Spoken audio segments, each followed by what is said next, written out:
أعوذ بالله من الشيطان الرجيم. بسم الله الرحمن الرحيم. الحمد لله رب العالمين، والصلاة والسلام على خير خلقه محمد وعلى آله الطيبين الطاهرين. Brothers and sisters, السلام عليكم ورحمة الله وبركاته. قال الله تبارك وتعالى في محكم كتابه المجيد: بسم الله الرحمن الرحيم: وأوفوا بالعهد إن العهد كان مسؤولا. Allah Almighty in this ayah, which is ayah 34 in Surah Al-Isra, Surah number 17, tells us that we must fulfill our promises and covenants because we are going to be held accountable regarding the covenants. إن العهد كان مسؤولا. When you commit yourself to anything, when you sign a paper, when you agree to do something, whether in a contract or promise or anything, treaty, anything like that. So it is essential, it is a must that you respect your signature, you fulfill your promise, you remain loyal to what you took on yourself. This is applicable to individuals, to communities, to governments, to all. So this is not only a religious duty, it is not only because based upon this ayah and many other similar ayat.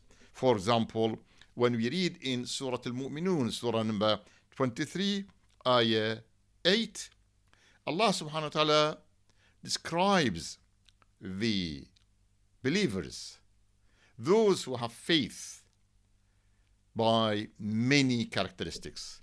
One of them is وَالَّذِينَ هُمْ لِأَمَانَاتِهِمْ وَعَهْدِهِمْ رَاعُونَ.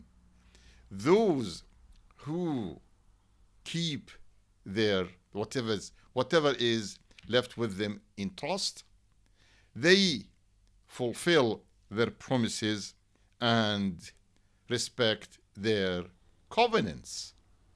This is really one of the signs, characteristics of the believers, and many other ayat. So brothers and sisters, here we see some people not taking this matter seriously. So they promise and don't bother by breaking and ignoring that promise. They commit yourselves. They commit themselves in any agreement, in any contract, including when there is a marriage contract. Allah subhanahu wa ta'ala orders to treat the other spouse well. But unfortunately, when it comes to practice, they ignore that, and as if nothing like that has been recommended or is commanded to do. Here we refer to another phrase from Imam Ali alayhi salam when he explains the necessity of fulfilling the covenants. He says that promises and covenants are like chains round people's necks. So this means that it is your duty and you are really asked to abide by whatever you committed yourself to. It is for all, no concession is there granted regarding this issue. So no excuse to say that, oh, I do only this with those who are not sharing with me the same faith, the same race, the same culture. No, this is not acceptable. It is universal. So no concession about this, as Imam Baqir alayhi salam explains that in another hadith. So here we see that many problems happened during the life of the Prophet sallallahu alaihi wasallam in the early days of Islam. People who pretended to accept something, but they broke it. The Prophet sallallahu alaihi wasallam, when took some of the Muslims from Medina to Mecca in order to perform Umrah, when they reached a place called Hudaybiyah, Abu Sufyan, father of Muawiyah, came to stop the Prophet from going ahead.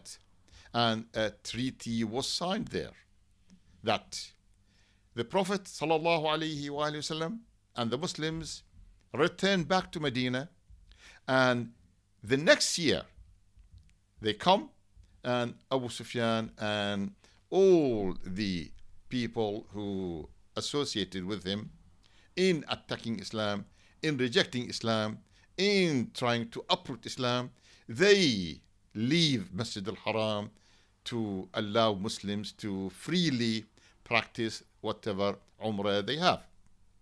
But we see in Surah Bara'ah, the only surah, surah number 9, the only surah that doesn't start with Bismillah ar-Rahman ar-Rahim, that the treaty was signed in another occasion with mushrikeen, those who associate others with Allah subhanahu wa ta'ala. Ahadtum. So, but they broke it. So if they broke it, Allah subhanahu wa ta'ala clearly says that, now, because you broke your whatever covenant and treaty, we don't have to respect it. So this means that it is no longer binding if one party does not respect it. So it means that there is no value for such a covenant was given by the other party. And that is why bara'atun min Allahi wa rasulihi ila alladhina ahadtum min al-mushrikeen, we read in the first ayah of the Quran in Surah Tawbah. Now, let me tell you about one very nice piece of art. For those who go to Geneva, and in front of the building for United Nations there is a big chair, very, very big chair. 3 legs are perfect, but the 4th one is decayed and rotten. This is a symbol or in reference to people, to governments, to authorities who signed the treaties, but they don't respect it, don't act upon it.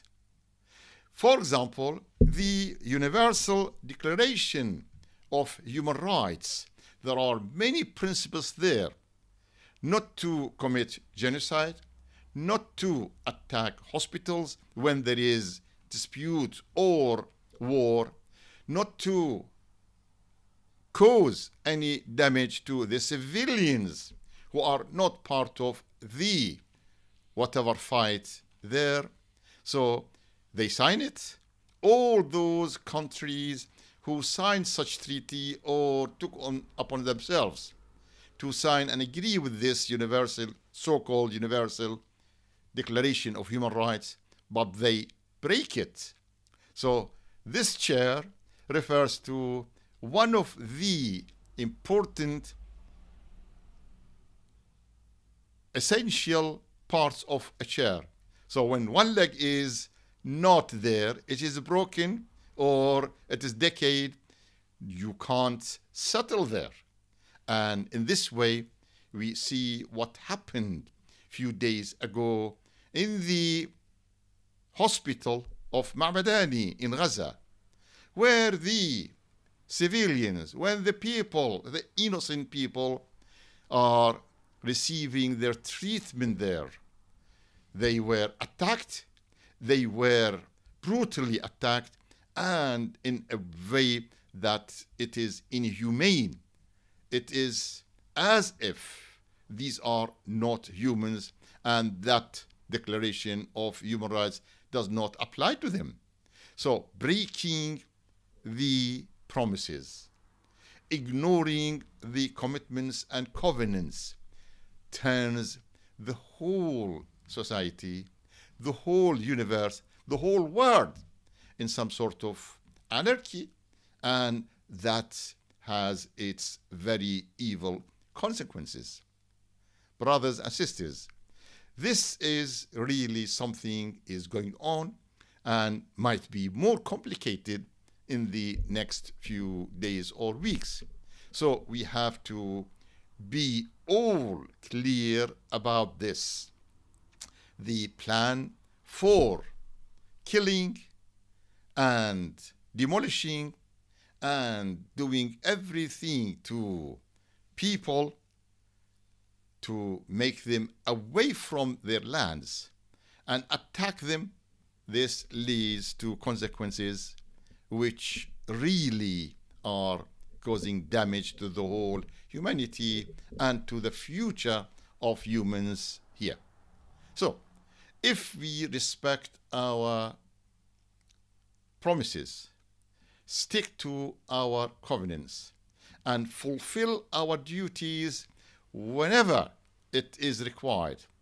If a father does that regarding his family, his wife and children, if the spouses do that towards other, if the neighbors respect that, and when you go to a wider aspect, see that every organization or every part of the community or the world, these are really to be awakened, and people to raise their voice to clearly condemn such a thing.